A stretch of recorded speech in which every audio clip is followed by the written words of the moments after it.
my review. Cold brew coffee pitcher. This coffee pitcher makes 64 ounces of cold brew coffee to make your whole. You'll need about 1/4 cup to 1/2 cup of coffee, depending how strong you like it. And then you want it to sit in your fridge for anywhere from 12 to 24 hours to get that full steep. So some things that are great about it is this lock and seal spout. You can hear it pop when you open it, and it snaps when you're closed, so you know that it's not going to spill.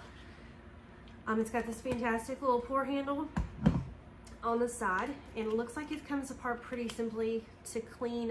It doesn't have a whole bunch of pieces in there, which nobody wants that. So cleaning made simple. It comes with a fantastic little cleaning brush. Get all up in there, get it nice and clean. The rest of the coffee maker comes with your, this is where you would put your beans to do the nice steep overnight or 2 days. Get you that nice rich cold brew in your fridge at home.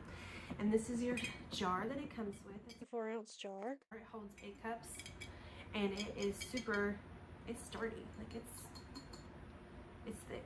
It feels nice. But it's simple. You just put your coffee in here, pour your water in, fill your jar up, put that lid on, pop it in the fridge, forget about it for 2 days, and you are ready to rock and roll with some delicious cold brew coffee.